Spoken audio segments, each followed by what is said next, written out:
கல்கத்தா நீதிமன்றத்தின் நீதிபதி. அவர் நீதிபதியை தூக்கி எறிந்துவிட்டு பாஜகவில் இணைகிறார்.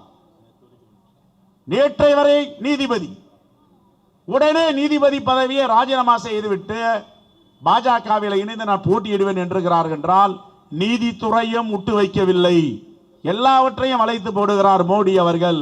மோடி அவர்களை நீங்கள் எல்லாவற்றையும் வளைக்கலாம், சிபிஐயை வளைக்கலாம், இடியை வளைக்கலாம், ஐடியை வளைக்கலாம், நீதி பரிபாலங்களை வளைக்கலாம். ஆனால் என்றாவது ஒரு நாள் இந்த நீதி வென்றே தீரும். அந்த நீதி பாலனாக எங்களுடைய தலைவர் ராகுல் காந்தி இருக்கிறார் என்பதை நீங்கள் மறந்துவிடக் கூடாது. அடிப்படையிலே பொய்யர்கள். 2 கோடி பேருக்கு வேலை வாய்ப்பு என்று சொன்னார், இருக்கின்ற வேலையெல்லாம் பறிபோகிவிட்டது.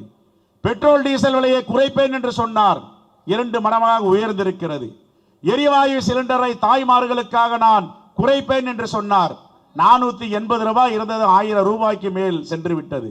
பெண்களுக்கு பாதுகாப்பு மோடி தான், பாஜக தான் என்றார். பெண்கள் எல்லாம் மணிப்பூரில லட்சக்கணக்கான மக்கள் வன்கொடுமைக்கு ஆளாக்கப்பட்டிருக்கிறார்கள். புதுச்சேரியில ஆளுநராக இருக்கின்ற தமிழிசை இருக்கின்ற பகுதியில் 9 வயது சிறுமியை கடத்தி கொலை செய்கிறார்கள். பெண்களுக்கு பாதுகாப்பில்லை, இளைஞர்களுக்கு பாதுகாப்பில்லை, தாய்மார்களுக்கு பாதுகாப்பில்லை, சிறுபான்மை மக்களுக்கு பாதுகாப்பில்லை. கால்டுவெட் என்ற ஒரு மாமனிதன் வெளிநாட்டில் இருந்து தமிழ்நாட்டிற்கு வந்து இந்த மொழியை தூக்கி பிடித்து உயர்த்தி பிடித்து ஆய்வு செய்தவர், பள்ளிகளை கல்லூரிகளை உருவாக்கியவர், அவரை வசைபாடுகிறார். ஐயா வைகுண்டர், ஐயா எல்லா வரலாற்றையும் திரிப்பவர். மோடி என்றால் மோடியுடைய சிஷியன் ஒருத்தர் தமிழ்நாட்டில் இருக்கார், அவர் தான் RN ரவி. அவர் வந்து முன்மொழிந்தா இவர் வழிமொழிவார்.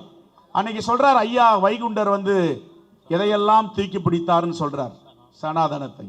இப்ப வரார், வந்துட்டே இருக்கார் பால பிரஜாதிபதி உங்களுக்கெல்லாம் பதில் சொல்றதுக்கு. அவர் பதில் சொல்லுவாரு, நீங்க கேளுங்க பால பிரஜாதிபதி. ஐயா வைகுண்டர் வந்து எதை தூக்கி பிடித்தார்? சமூக நீதியை காத்தார். இப்படிப்பட்ட அயோக்கியத்தனத்தை ஒழிக்க வேண்டும், RSS போன்ற இந்துத்துவ அமைப்புகளை ஓரங்கட்ட வேண்டும் என்று அவருடைய எண்ணங்கள் இருந்திருக்கிறது. இன்னும் பதிவுகள் இருக்கின்றன, அதை விவரமாக சொல்ல இருக்கிறார். RSS, BJP, மோடியே, ரவியை கேட்டு தெரிந்து கொள்ளுங்கள்.